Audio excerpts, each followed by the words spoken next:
Vamos abrir Atos capítulo 17. Vamos ler mais uma vez dos versículos 1 ao 9.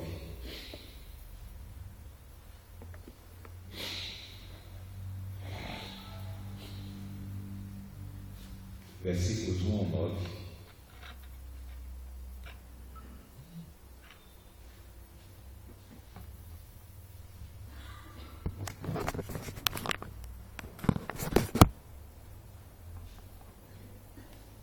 Semana passada, meditamos do versículo 1 ao versículo 4. Hoje nós vamos estar meditando do versículo 5 até o versículo 9. E vamos pensar um pouco nas implicações pessoais, nas implicações sociais, nas implicações ministeriais e no contexto de igreja eclesiásticas que a pregação do Evangelho pode trazer sobre nós. Começando no versículo 1 está escrito: Tendo passado por Anfípolis e Apolônia, chegaram a Tessalônica, onde havia uma sinagoga judaica. Segundo seu costume, Paulo foi à sinagoga e por 3 sábados discutiu com eles com base nas Escrituras, explicando e provando que o Cristo deveria sofrer e ressuscitar dentre os mortos, e dizia: Este Jesus que lhes proclamo é o Cristo. Alguns dos judeus foram persuadidos e se uniram a Paulo e Silas, bem como muitos gregos, tementes a Deus, e não poucas mulheres da oposição. Mas os judeus ficaram com inveja, reuniram alguns homens perversos dentre os desocupados e com a multidão iniciaram um tumulto na cidade. Invadiram a casa de Jason em busca de Paulo e Silas, a fim de trazê-los para o meio da multidão. Contudo, não os achando, arrastaram Jason e alguns outros irmãos para diante dos oficiais da cidade, gritando: Estes homens que têm causado alvoroço por todo o mundo, agora chegaram aqui, e Jason os recebeu em sua casa. Todos eles estão agindo contra os decretos de César, dizendo que existe outro rei chamado Jesus. Ouvindo isso, a multidão dos oficiais da cidade ficaram agitados. Então receberam de Jason e dos outros a fiança estipulada e os soltaram. Gostaria de ler os 2 últimos versículos, 8 e 9, em outra versão. Diz o seguinte: E alvoroçaram a multidão e os principais da cidade, que ouviram essas coisas, tendo, porém, recebido satisfação de Jason e dos demais, os soltaram. Vamos orar. Deus amado, nós queremos colocar a nossa vida diante de Ti, queremos pedir que o Senhor venha ser conosco, que o Senhor venha nos alcançar nessa noite, e que a Tua palavra, Senhor, que é poderosa para nos transformar, como Paulo diz em Romanos capítulo 12, 1 e 2, Senhor, ó Deus, e como o próprio Jesus Cristo, Teu Filho, orou em João 17, que é pela Tua palavra, que é a verdade, que o Teu Santo Espírito opera processo de santificação na nossa vida. Ó Deus, que o Teu Santo Espírito tome a Tua palavra nessa noite e aplique ao nosso coração e produza na nossa vida o propósito para o qual ela foi escrita, Senhor, a fim de que nós possamos, comendo, bebendo ou fazendo qualquer outra coisa, possamos glorificar o Teu nome. Por isso, vem ser com a minha vida, vem ser com a vida dos Teus filhos, Senhor, e filhos que aqui se encontram, vem nos alcançar e vem nos abençoar. Nós te pedimos em nome de Jesus. Semana passada nós iniciamos o estudo falando da objetividade de Lucas no que diz respeito à maneira como ele escreve as narrativas. É notório durante todo o decurso da carta, mais especial do capítulo 13 para cá, que Lucas, a cada capítulo, ele se torna mais econômico nas suas palavras. Enquanto ele está narrando, normalmente, uma ação de Paulo, quando chega numa cidade com a sua equipe missionária, normalmente ele se limita a narrar a chegada, o que ele faz na chegada, e depois narra os últimos acontecimentos que precederam a saída de Paulo. Como consequência, nós não temos uma ideia clara do tempo que levou tanto as viagens como a estadia do apóstolo Paulo com a sua equipe missionária naquela cidade. Aqui nesse texto, nos primeiros 4 versículos, nós vemos essa economia.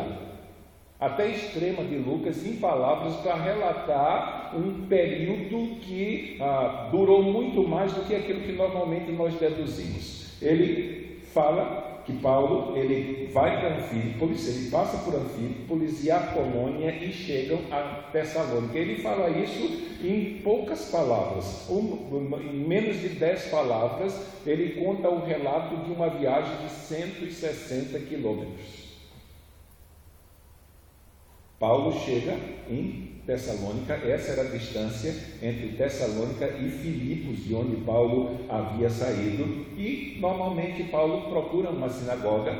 Em Tessalônica havia uma sinagoga, isso pressupõe que havia mais de 10 famílias de judeus lá, 10 judeus homens, e isso era o que era necessário para se estabelecer uma sinagoga numa cidade.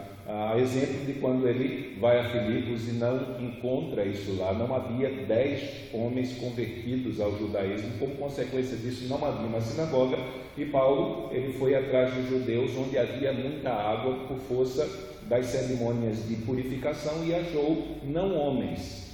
Possivelmente em Filipos não havia nenhuma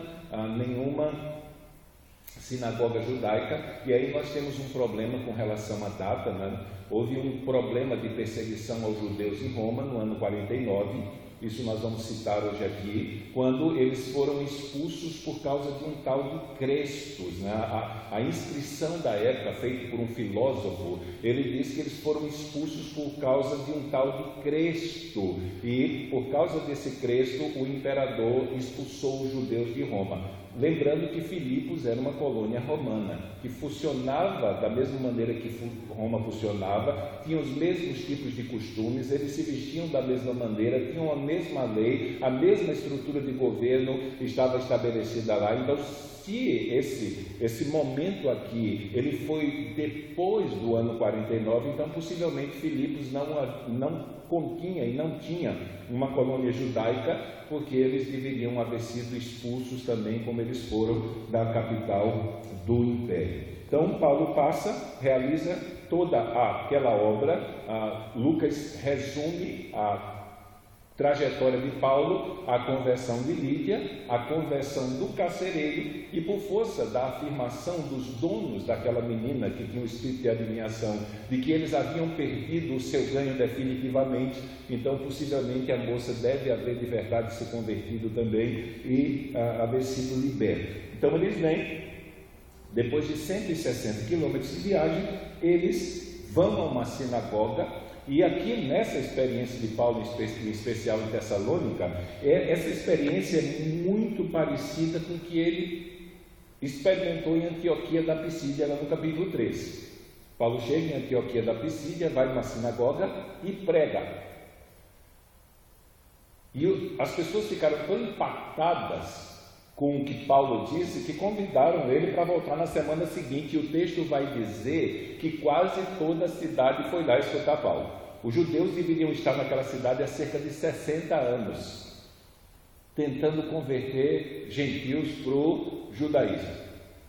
E aí Paulo chega em 2 pregações, uma multidão de pessoas se converte, e aí é narrado toda a problemática que Paulo ele enfrentou por causa da inveja que havia abatido ou que havia se manifestado na vida dos judeus de lá, que incitaram as autoridades a perseguirem eles, e por causa disso eles tiveram que fugir de lá. Então aqui a coisa não vai ser diferente.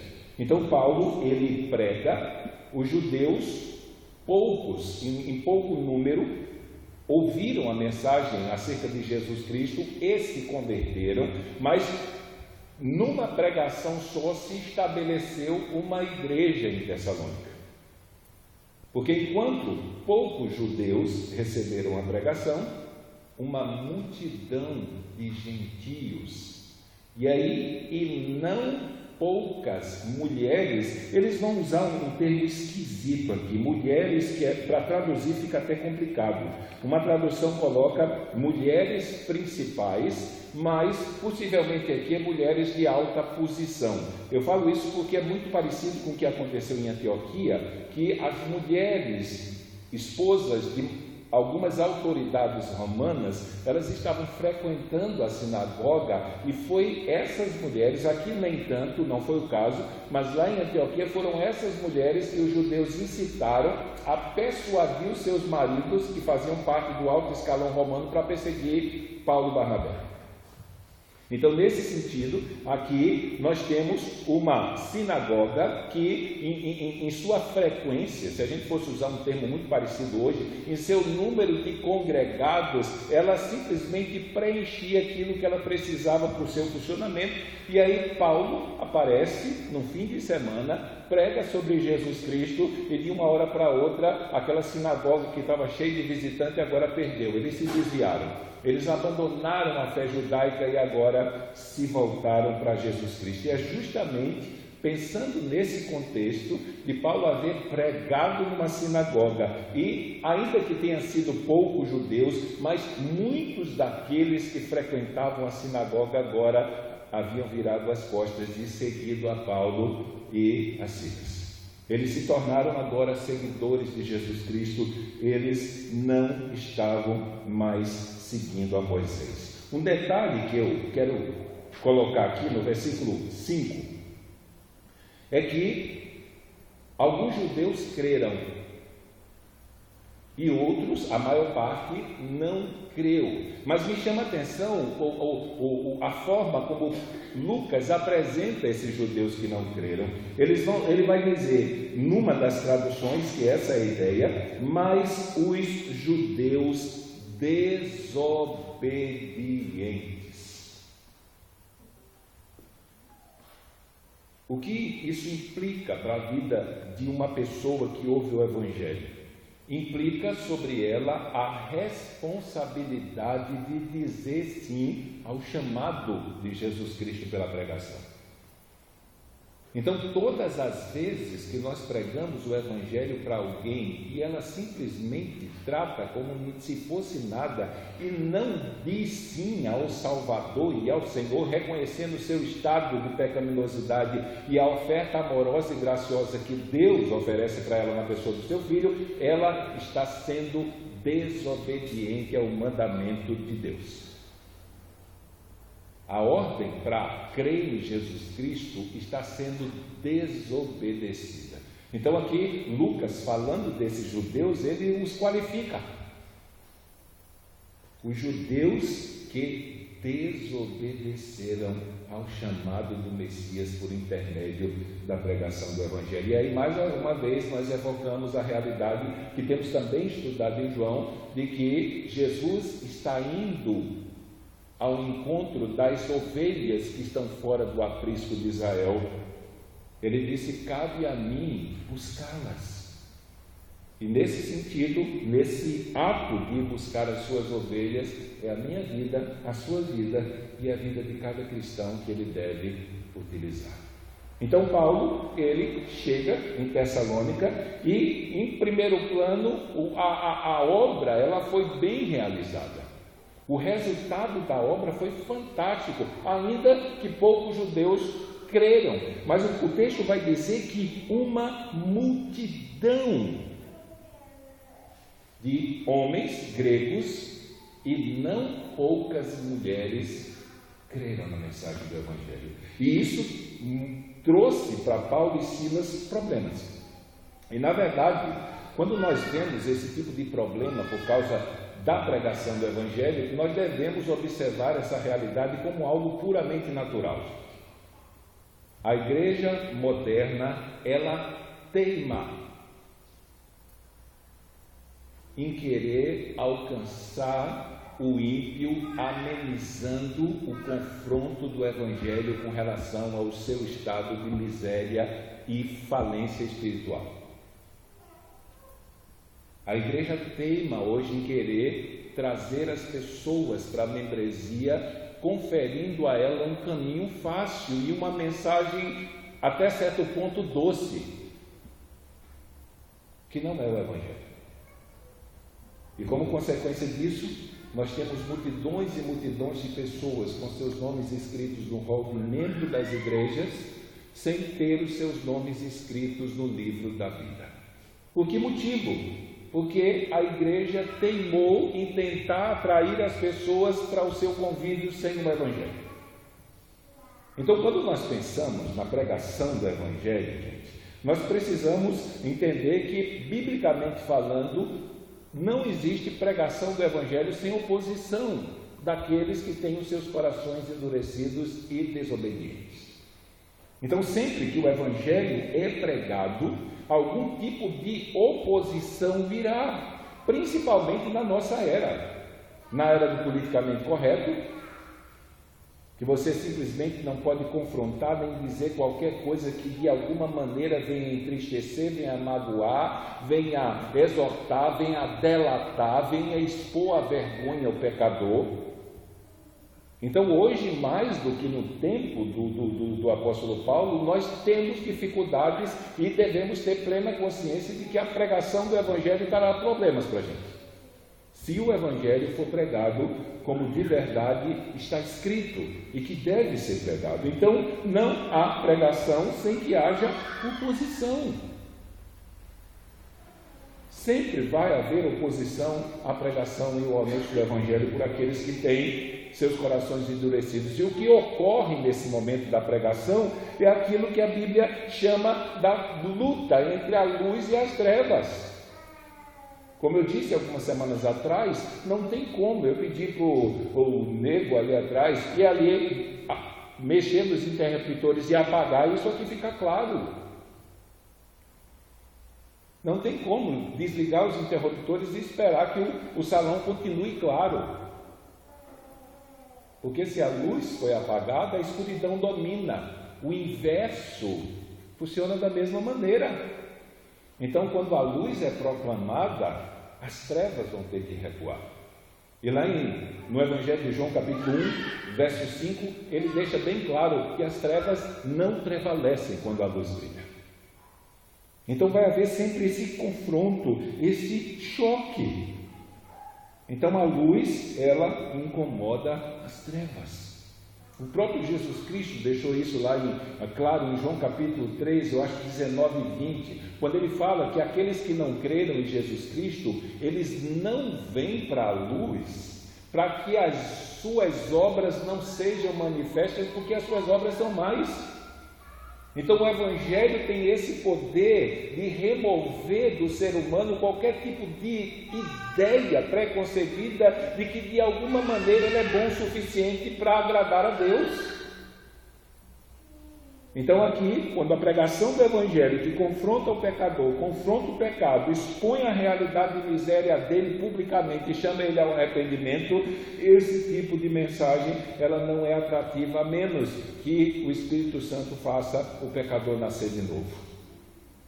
Como Paulo diz em Efésios 2,4, estando vós mortos em delitos e pecados, ele vos deu vida, pela graça sois salvos.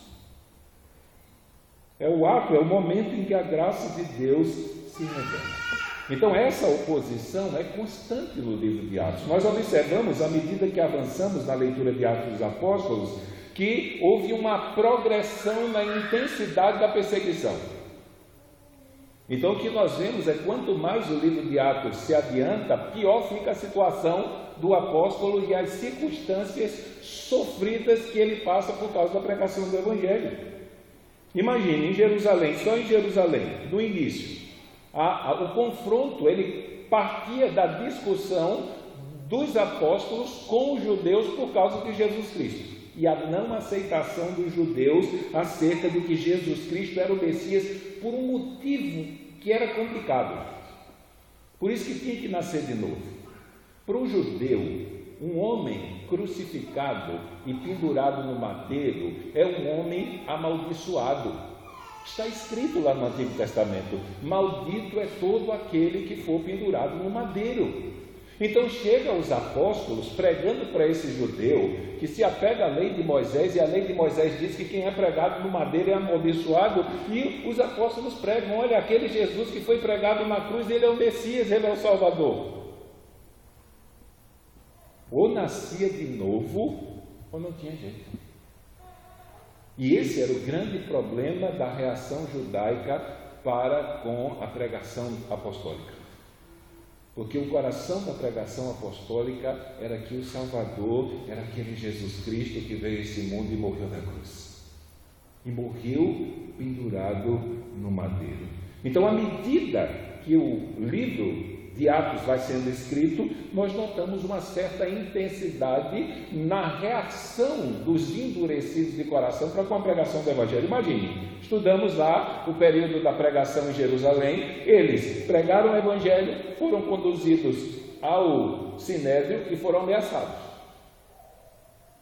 Isso Pedro e João, depois daquele milagre lá do paralítico na Porta Formosa. Depois, eles vão para o templo pregar de novo, prendem os 12, levam não mais para a cadeia do templo lá na recâmara, levam ele para uma prisão pública. Isso sem antes dar uma surra bem boa nele. E eles saíram felizes da vida porque foram considerados dignos de sofrer por causa de Jesus Cristo. Então o processo foi, eles foram ameaçados, depois foram presos como bandidos, marginais mesmo, eles foram presos numa cadeia pública e eles apanharam por causa daquilo que estavam fazendo. Na verdade eles iam ser mortos, mas por causa da intervenção de Gamaliel, eles conseguiram a liberdade sem que antes eles houvessem cada um, e aí, porque eles estavam numa prisão pública, possivelmente a surra foi romana e não judaica.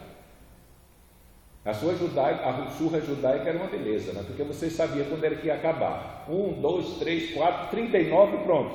O judeu tinha medo de dar 41 e pecar, então ele amenizava na surra. Mas os romanos não. Eles batiam até o momento em que eles percebiam que a pessoa ia perder os sentidos. E aí quando ele via que ele não aguentava mais, então ele parou.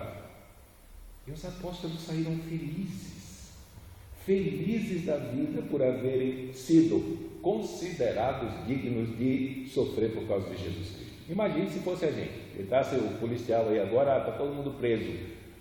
E aí fosse a gente tudo para a cadeia. Aí vai continuar pregando, vou. E ele amarrasse a gente no tronco e desse 40 chicotadas com um chicote de couro. Em alguns momentos eles tinham uma bolinha de chumbo na ponta e um pedaço de osso quebrado, para que quando estivesse batendo a bola de chumbo fizesse a carne inchar. Quando a carne inchasse, o osso penetrava, quando puxava, saía arrancando os pedaços. Não era fácil. Paulo apanhou de vara e abriu os vergões.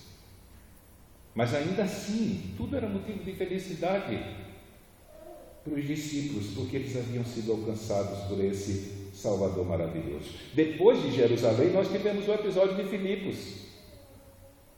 Paulo vai, prega,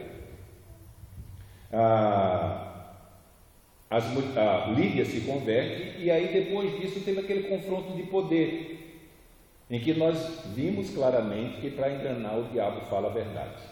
Então tire da sua cabeça essa ideia de que o diabo só fala mentira, porque ele é chamado de pai da mentira. Se ele, para enganar, tiver que falar a verdade, ele vai falar. E aí nós vemos Paulo, Silas passando, mas Timóteo e Lucas, e aquele demônio gritando: estes são servos do Deus Altíssimo que vieram anunciar para vocês o caminho da salvação. Se fosse hoje, muitos pregadores iam até fazer uma música dizendo que Deus tinha honrado ele na frente dos gentios. Então, se para lhe enganar ele tiver que ser verdadeiro, ele vai ser. Mas existe uma coisa chamada discernimento espiritual, que é um dos dons do Espírito, e que Paulo teve muito bem. E aí Paulo perdeu a paciência, expulsou o demônio daquela moça, e os seus donos, que ganhavam dinheiro com as adivinhações dela, simplesmente incitaram, foram diante das autoridades e simplesmente disseram para eles que os apóstolos, os missionários, estavam pregando e ensinando costumes que os romanos e aos romanos não era permitido acatar nem praticar. Isso era verdade. A obra da santificação, reivindicada e evocada pela pregação do Evangelho, era um confronto direto à cultura imoral e pervertida que reinava e imperava em Roma. Que o diga a carta de Corinto, que a gente estudou aqui. Então, nesse sentido, Paulo pregou o Evangelho, e a pregação do Evangelho, mais especificamente o poder libertador que há no Evangelho, quando liberta aquela jovem que estava escrava de demônios, fez com que os seus donos reagissem e incitassem as autoridades a perseguir os missionários, e aí, como sempre, eles tiveram que fugir. Mais 160 quilômetros a pé para fugir disso. Chegam em Tessalônica, e aqui em Tessalônica a acusação é pior. Na verdade, o que acusaram eles aqui implicava diretamente em pena de morte. Eles não aliviaram aqui na acusação. A acusação foi muito bem planejada. Quando eles chegam em Tessalônica, eles são acusados do que é chamado, e era chamado naquela época, de sedição. É a mesma acusação que foi dada a Jesus Cristo. Então eles foram,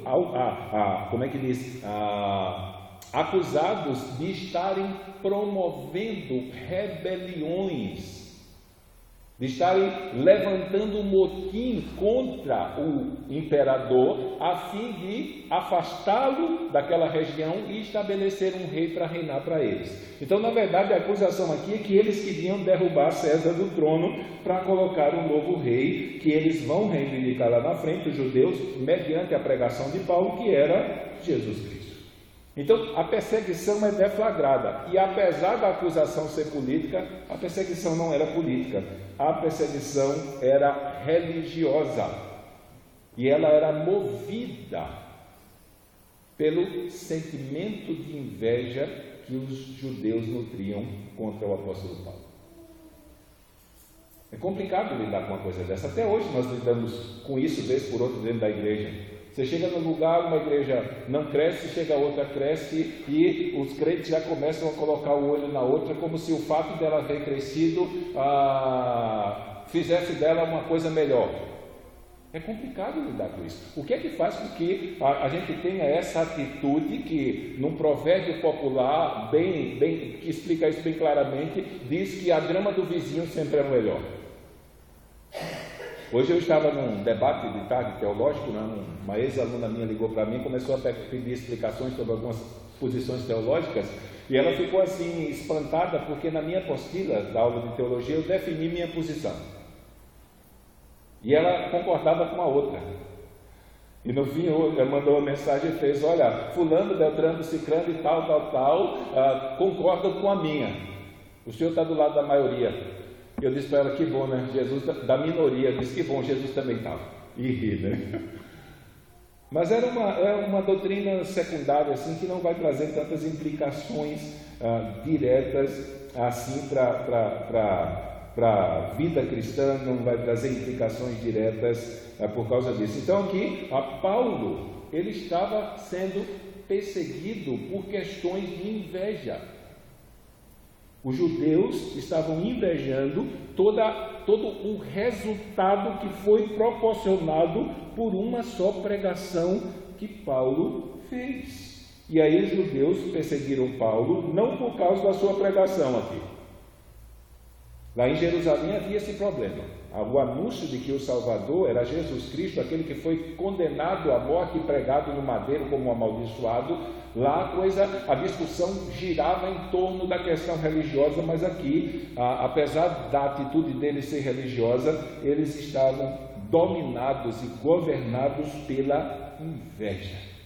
E aí, quando a inveja governa a vida de um ser humano, ele se torna capaz de fazer qualquer coisa contra aquele que de alguma maneira está despontando mais que ele.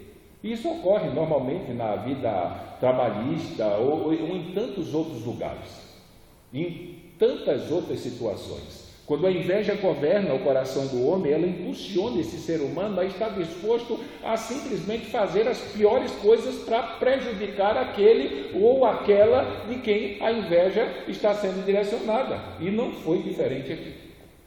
Os judeus, movidos de inveja, eles foram para as atitudes mais baixas que alguém pode imaginar. Para explicar a situação dos judeus aqui, um episódio que ocorreu aqui no Brasil, a semana passada, não sei quantos de vocês acompanharam toda aquela confusão que teve em Brasília, aquela passeata, onde a maioria das pessoas não sabe nem por que é que estão lá, mas era uma oposição pacífica a votação lá das questões trabalhistas. Então o que é que acontece? Brasília virou um centro de guerra. Um grupo de pessoas inseridas no meio da multidão simplesmente estavam lá com um único propósito: causar confusão. E eles causaram muita confusão. Quase 3 milhões de prejuízos ao governo. Quebraram várias entradas lá de ministérios, colocaram fogo em 3 ministérios. A gente tem acompanhado as reportagens, foram filmados. Uma das coisas que um dos telejornais focou nele, ele mostrou e filmou e fixou a imagem daqueles que estavam quebrando e incendiando tudo, e o repórter afirmou: eles não são de Brasília, eles são de outros estados. E vieram em ônibus, fretado pelos sindicatos e por partidos políticos. Vocês viram aquele de Santa Catarina, aquela confusão toda, dizendo que a polícia jogou a bomba, ele foi pegado. Ninguém vai pegar uma bomba, né? Um rojão que a polícia joga, você corre. Só que deu errado, né? Antes de jogar o rojão explodiu e houve todo aquele dano, e ele foi no ônibus pago por um partido político da oposição. Mas o que me chamou a atenção, diante toda aquela confusão, é que aquela confusão foi programada, foi armada, e depois eu fui assistir o canal onde estava tendo os debates lá no Senado com relação àquilo que estava acontecendo na rua, porque Temer convocou o exército para parar com tudo aquilo. E aí o pessoal da oposição, né, dos PC, do B, não sei o que, aquela turma toda que ainda sonha com a volta de Lula, eles foram lá, tomaram o microfone, um deles, eu acho que foi aquela lá é um nome bem esquisito, aquela mulher do cabelão, e ela disse que, ela e a Marizinho, né, daqui de Curitiba, que simplesmente aqueles black blocs ali, que é chamado, estavam no meio da multidão porque eles foram inseridos pelos partidos do governo para que acusassem eles daquele mal. É até hilário você pensar que pessoas que foram para Brasília em ônibus fretados por sindicatos e por partidos políticos de oposição ao governo, tinham pessoas dentro que foram inseridas por partidos da situação para colocar a culpa neles de toda aquela bagunça que foi estabelecida. Mas a ideia que está por trás desse ato é justamente essa aqui: os judeus chegaram a esse ponto, gente. Eles chegaram ao fundo do poço. Vai dizer aqui no verso 5: mas os judeus desobedientes, movidos de inveja, tomaram consigo alguns perversos dentre os vadios. Na verdade, essa tradução está um pouco diferente. A maioria das traduções você vai ver que eles pegaram aqueles andarilhos. E a gente tem dificuldade de falar isso porque a região tem muito aqui. Alguém pode escutar esse vídeo e pode ficar ofendido. Mas a ideia é essa mesmo. Havia muitos andarilhos, muitas pessoas que viviam na rua sem rumo. Então os judeus foi lá e começou a convocar essas pessoas para que elas fizessem uma arruaça, com um propósito: quando as autoridades se levantassem para dizer o que estava acontecendo, eles pudessem dizer aos judeus: é por causa de Paulo e Silas e aqueles que estão pregando sobre Cristo aqui. Por causa disso. Então, quando as pessoas se opõem à pregação do Evangelho, elas estão dispostas a fazer qualquer coisa. E principalmente quando a inveja é o motivo que impulsiona os seus corações. Então aqui eles foram lá e seduziram e convocaram aqueles desocupados que haviam na rua. De tradução da Bíblia para tradução, você vai ver desocupado, vadio, andarilho, mas a ideia é aquelas pessoas que viviam sem rumo na vida, a fim de que eles fizessem uma bagunça bem grande. E esse tipo de coisa era uma coisa inadmissível no Império Romano. Havia todo um plano já arquitetado, eles não tiveram essa ideia, isso foi tudo formulado. Paulo sai de uma colônia romana e vem para uma cidade dentro do Império Romano que gozava do estado de liberdade. Ela não precisava se vestir como o povo da cidade de Roma, ela não precisava ser governada pelas leis estabelecidas de forma radical por Roma, ela não precisava ter os mesmos costumes que haviam no Império Romano e na capital romana, como Filipos, que era uma colônia, mas era uma cidade que desfrutava da liberdade de viver seus próprios costumes. Só que essa liberdade tinha um limite, eles não deveriam incomodar o império. Então, se tivesse uma bagunça lá, se tivesse qualquer movimento em que houvesse guerrilha ou dano ao patrimônio promovido por uma multidão, as legiões romanas viriam e simplesmente detonariam aquela cidade e ela perdia o seu status de cidade livre. Então, isso era muito prejudicial para a cidade. Então os judeus maquinaram tudo, depois de haver descoberto que os irmãos que tinham se convertido haviam fundado a primeira igreja de Tessalônica na casa de Jasão. Possivelmente Jasão se converteu também quando hospedou Paulo e os missionários. Era um judeu e possivelmente o contato dele com Paulo levou a se converter. Então eles acusaram Paulo de insurreição política ou de rebelião, mesmo sabendo que era falsa. Isso era muito grave. Imagine, naquela época, principalmente porque a família que governava no Império Romano era uma família extremamente violenta. Quando alguma coisa acontecia no Império, eles enviavam os soldados lá e não tinha discussão, eles simplesmente chegavam lá e arrasavam o lugar. Então isso trouxe um pesar e uma preocupação muito grande para a cidade. Então os judeus vão lá, acusam o apóstolo Paulo e aqueles que estavam na equipe missionária com ele, Lucas, Silas e Timóteo, de estarem arregimentando um grupo de pessoas para simplesmente derrubar César do trono e colocar Jesus Cristo lá. É isso que está nas palavras aqui. Esses que estão alvoroçando o mundo ou perturbando o mundo chegaram até nós. E aí, esse alvoroçando, além de ter o aspecto do conceito de rebelião, ele aponta para o passado e para trás, né? Ele pede para as autoridades e o povo da cidade fazer uma leitura do que aconteceu com a passagem de Paulo, de Silas, de Timóteo e de Lucas, e antes disso de Barnabé e Paulo pelas cidades que eles foram. Paulo foi apedrejado, teve que fugir, foi ameaçado. Então, quando eles olhavam e recebiam notícia do que aconteceu nas cidades que eles passaram, então os judeus chegam lá e acusam Paulo. Olha para eles, olha o que aconteceu, eles são perturbadores. E mundo aqui não é normalmente como a palavra é usada cosmo, mas é oikomene, que é o mundo habitado conhecido. Então bastava que ele olhasse o que aconteceu nas cidades por onde a pregação do Evangelho passou em relação às autoridades romanas e o conflito judaico-cristão.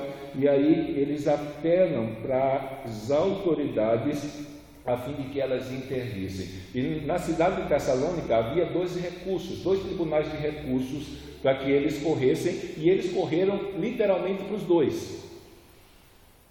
Quando havia um problema desse que teria que ser julgado, então haviam basicamente dois tribunais para qual as pessoas deveriam ser levadas. Uma era um tribunal que era administrado pelo povo, né, por um grupo de pessoas que determinavam que tipo de sentença aquela pessoa que estava sendo acusada deveria possuir ou deveria desfrutar. Essa era uma assembleia popular que era chamada de demos. Então o povo decidia acerca das acusações que eram feitas, mas também haviam os juízes, os magistrados, que eram chamados de politarcos, que eram oficiais, mas não eram romanos, mas eles eram estabelecidos no tribunal para julgar as situações em que em que pessoas eram levadas sob acusação. E nesse caso, a ideia deles é que Paulo e os missionários viessem a passar pelo mesmo processo que Jesus Cristo passou. Porque se a acusação era a mesma, o processo era o mesmo, né? A cruz era a pena para quem fosse acusado de sedição. Alguém que era acusado de haver se levantado no meio do povo, arregimentado um grupo com a intenção de se rebelar contra o domínio do Império Romano, enquanto o governo romano estabelecer o seu próprio domínio lá. Então essa era a atitude deles. Eles estão ajuntando pessoas para formar um exército e depois marchar contra o Império Romano e derrubar o imperador para que o rei deles, chamado Jesus, se assente no trono. Agora imagine, para uma cidade livre, pacata, sem problemas, surge a acusação de que na cidade chegou um grupo de pessoas arregimentando soldados para montar um exército para derrubar o imperador, e isso não era muito bom. Isso não deixou o pessoal da cidade nem os magistrados tranquilos. E eles queriam Paulo, né? Eles foram na casa de Jason, eles descobriram, e aí você já pensa numa igreja formada, porque Paulo e Silas, nem Lucas, nem Timóteo estavam lá. Então o que foi que eles fizeram? Eles trouxeram um dono para casa. Já que a gente não pegou os chefes, a gente vai pegar os seguidores, porque a ideia deles é, se você matasse os líderes, o rebanho se dispersava. O Gamaliel usou esse argumento, né, para livrar os apóstolos da morte. Surgiu um tal de Teudas, e um grupo seguiu ele morreu, o grupo se dispersou. Surgiu um tal de Judas, e não Judas que traiu Jesus, mas esse nome Judas era muito comum, e muitos seguiram ele, mas ele morreu e eles se dispersaram. Então, se essa obra de homem vai acabar, porque o Jesus havia morrido, mas se é de Deus, nós não temos como lutar contra Deus. E aí, ao invés de matar os apóstolos, bateram nele, deram aquela surra neles e soltaram eles. Mas se a acusação de sedição fosse proferida e tivesse testemunha, ainda que falsa, dizendo é verdade, então o fim dele seria morte por crucificação. E essa era a intenção dos judeus, essa era a ideia deles ao tentarem prender Paulo, Silas, Lucas e Timóteo na casa de Jason. Só que Deus foi muito bom. Como nós dissemos, nós somos imortais até que Deus cumpra na nossa vida tudo aquilo que Ele estabeleceu. Se Ele tem uma obra para realizar na nossa vida, nós não morremos antes de cumpri-la. Então não havia chegado o dia de Paulo morrer. O dia dele ainda estava mais na frente, ele morreria decapitado. Então, nesse sentido, não havia sido esse destino, não havia sido esse meio por intermédio do qual Deus havia determinado que o seu servo fosse levado à glória. Então, nesse sentido, Paulo não estava lá, eles levam o Jason e os irmãos que estavam na casa dele. Então, a exemplo de Lídia, a exemplo da mãe de João Marcos, a casa de Jason se tornou a primeira igreja da cidade de Tessalônica que veio a funcionar. E os judeus sabiam disso e foram lá, prenderam Jason e os irmãos, levaram e apresentaram eles diante dos 2 tribunais e fizeram uma acusação. E aí nós vemos a mão soberana de Deus protegendo aqueles que são seus. Protegendo. Cada vez que eu leio um relato desse, eu me lembro daquelas palavras de Davi no Salmo 4. Ainda que 10 milhares de pessoas se levantassem contra mim, eu não temeria. Ele sabia que Deus estava com ele lá. E só ia acontecer alguma coisa com ele se Deus dissesse, chegou o dia, chegou a hora e vai ser por intermédio disso. Então os homens intentaram parar a obra que o Espírito Santo estava realizando por intermédio daqueles agentes missionários. Só que não havia chegado a hora do fim da carreira de Paulo, nem a hora do fim da carreira de Timóteo, nem a hora do fim da carreira de Silas, nem tampouco o fim da carreira de Lucas. E eles falharam no seu intento. E eles falharam no seu intento duplamente, porque era um motim movido por judeus com pessoas que não tinham expressão assim na cidade. Só que eles foram de encontro a um homem que era muito bem conceituado. Então, primeiro, Deus livrou os seus servos do mal aqui. Tem hora que ele não livra, mas tem hora que ele livra, fazendo com que, na hora em que eles intentaram prendê-los na casa de Jason, nenhum dos 4 estivesse lá. E segundo, Deus frustrou o intento deles, porque eles não eram da cidade. Eles eram judeus, eles não eram gentios. E eles simplesmente tentaram incriminar um homem cujo testemunho diante da sociedade negava tudo aquilo que eles estavam dizendo. Então eles vão lá, acusam os apóstolos de sedição, diz que eles estavam promovendo uma rebelião, tentando literalmente, historicamente, temporalmente e aí por diante estabelecer Jesus Cristo como o rei no lugar de Nero. Eles possivelmente interpretaram erroneamente aquilo que Paulo ensinou sobre a segunda vinda de Cristo, que está na carta dos Tessalonicenses. Paulo estava falando da segunda vinda de Jesus Cristo e eles interpretaram como o anúncio de um rei que iria sentar no trono e destronar César no tempo deles. E aí eles aproveitaram essa mensagem, deturparam essa mensagem e acusaram Paulo.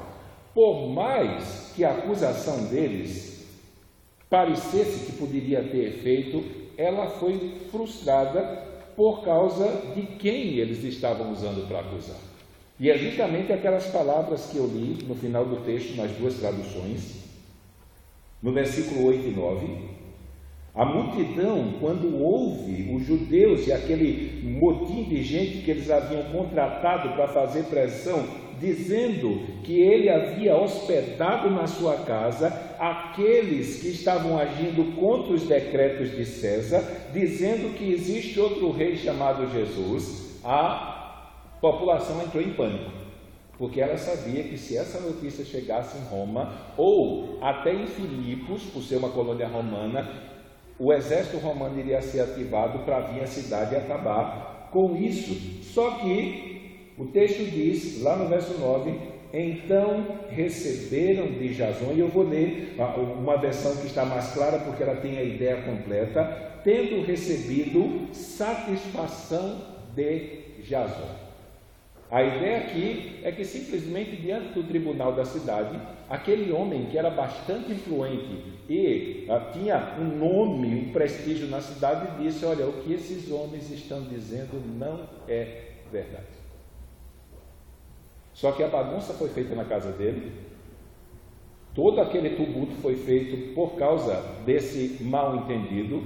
Então, o que as autoridades fizeram? Elas fizeram com Jason e com os irmãos que foram presos uma coisa parecida com uma delação premiada.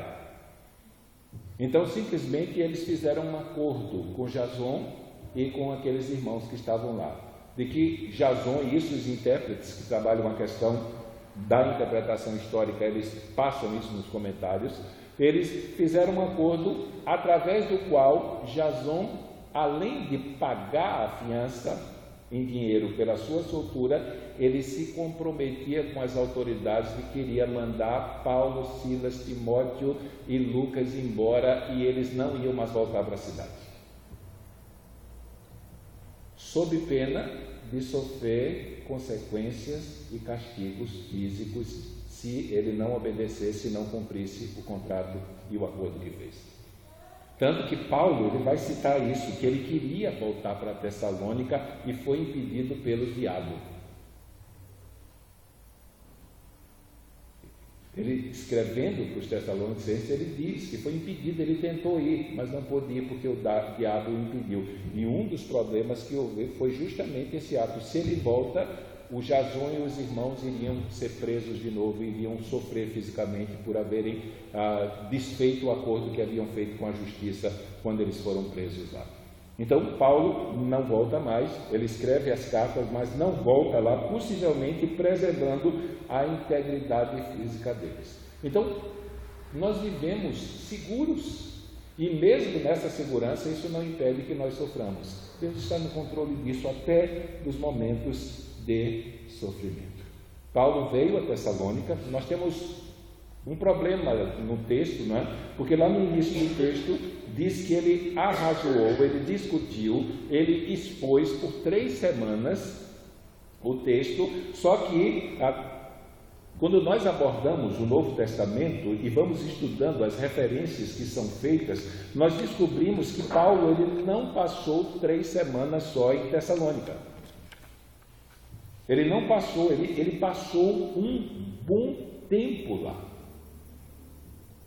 um bom tempo. Quando ele escreve sua carta aos Filipenses, ele agradece aos Filipenses pelas várias ofertas que eles enviaram para ele enquanto ele estava lá em Tessalônica. Eram 160 quilômetros, em média, uma pessoa que saía de Filipos para Tessalônica, num bate e volta, ida e volta, ele levava 8 dias para ir e voltar. Então você pega um Paulo que chega em Tessalônica, ele discute, disputa, pregando o Evangelho 3 semanas, poucos judeus e uma multidão de gregos e muitas mulheres se convertem, é fundada uma igreja na casa de Jason, e Paulo e Silas, ele vai demonstrar pelas cartas que houve tempo dele organizar a igreja, discipular os irmãos, além das ofertas que ele recebeu de Filipos, ele também diz que eles trabalharam para não se tornarem pesados para os irmãos, para que eles pudessem sustentar. Então, existe todo um arcabouço de informações no Novo Testamento que demonstra que eles passaram muitas semanas lá, ou talvez muitos meses, para depois acontecer esse ocorrido em que eles foram expulsos da cidade e não puderam voltar mais. Perderam a liberdade de circulação. Então, Deus, ele está no controle de todas essas coisas. Ele está no controle do momento de calmaria, está no controle do momento da produção de frutos para o seu reino, está no controle na administração do tempo que esses convertidos aqui novos necessitavam para serem edificados e ensinados a tal ponto de que eles pudessem dar continuidade à obra sem que Paulo estivesse lá. E ainda com todo o intento dos homens em que tentar impedir que a obra de Deus continuasse caminhando, o plano de Deus não pode ser frustrado. E aquilo que Deus tem para fazer na vida de todo aquele que Ele traz para o seu reino, Ele vai fazer em ponto final. Então não existe motivo de temor para nós, que fazemos parte do povo de Deus, porque nós fomos inseridos num plano eterno. E Deus vai conduzir a nossa vida como seu povo, a fim de que se cumpra tudo aquilo que Ele planejou para a minha vida e para a tua vida. Tudo aquilo que Ele estabeleceu, que há de realizar no intermédio da nossa vida, Ele vai realizar.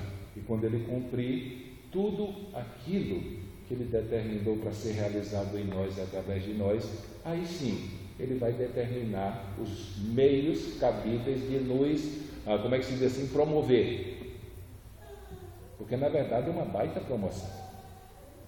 Você sair desse mundo corrompido, mal, e se desprender desse corpo corruptível, dessa alma corrompida pelo pecado, e agora ter o privilégio, além de entrar no estado de perfeição em sua alma e espírito, ainda desfrutar da companhia visível e gloriosa do Salvador.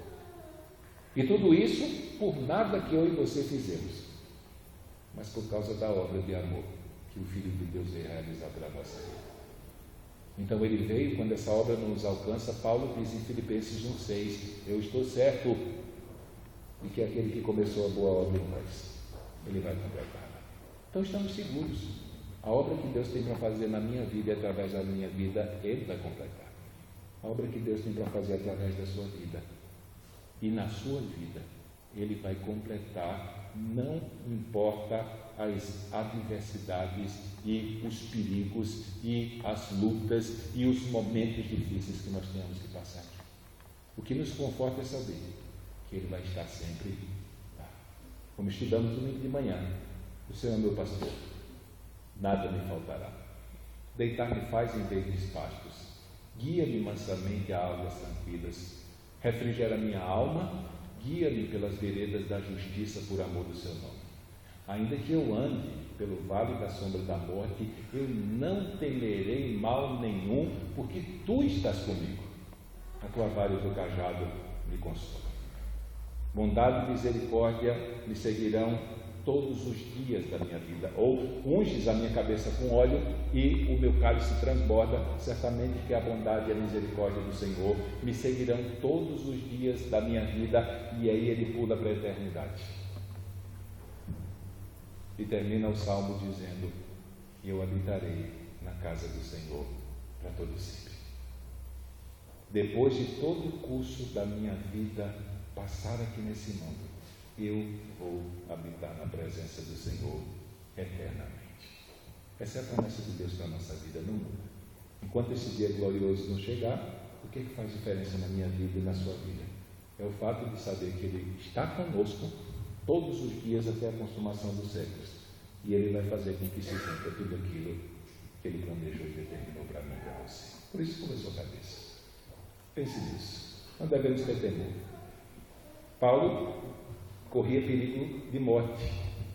Nós não.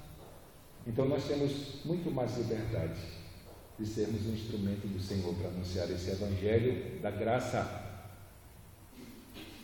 não caindo na tentação de tentar floreá-lo ou embelezá-lo ou adocicar a mensagem a fim de que ela se torne atraente para o pecador. Paulo não mudou a mensagem, mesmo sabendo as consequências que isso poderia trazer, mas ele foi enviado, e nós fomos para pregar o Evangelho de Jesus Cristo. E é sobre esse tipo de atitude e esse tipo de obediência que nós vamos dar conta a Ele no final. Deus amado, nós queremos colocar a nossa vida diante de Ti. Pedir que o Senhor seja conosco, Senhor.